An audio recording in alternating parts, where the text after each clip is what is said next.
Anaking jimat awaking hidup kudu reueus hirup huripna ngajadi diri anjeun sorangan. Raksa pariksa amarah hidup nu ngabalukarkeun kaduhung temanggih tungtung. Jalanan hirup ku handap asor ka papada manusia. Jaga jeung riksa sarupaning anu dipiboga ku hidup. Panon dina tetempoanana, ceuli dina dedengeunana, letah tina ucapkeunana,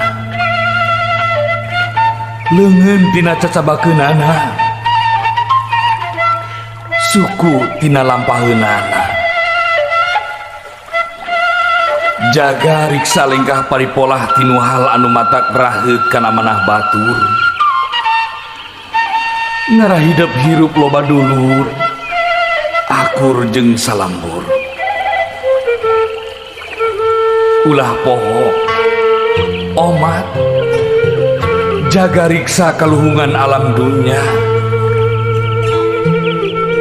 Da Gusti anu Maha Suci nyiptakeun alam dunya teh pikeun giropea istuning keur hirup hurip hidup jeung papada umatna.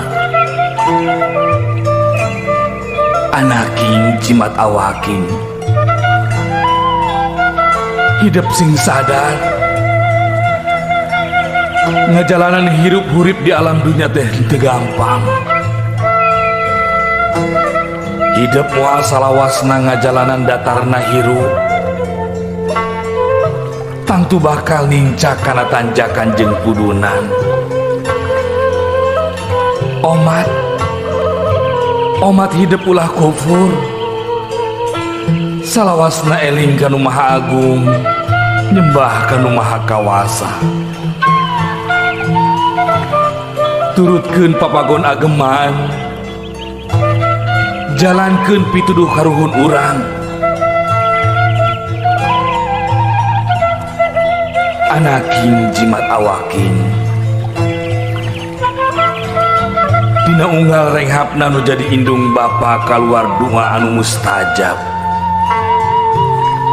Pikeun anakna ngarah hirup pinanggih jeung kabagjaan, kajembaran. Pikeun pibekeleun dina enggone ngajalanan hirup sagara kahirupan di alam dunya.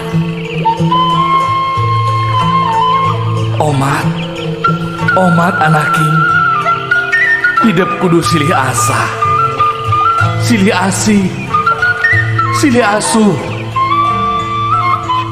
silih talingakeun nyadiri, silih simbeuhnya kadede,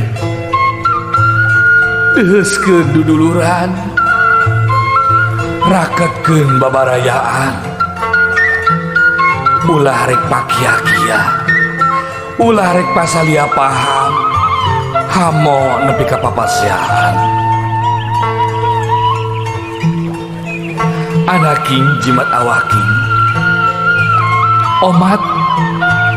omat ieu pepeujeuh keur hirup hidup salawasna.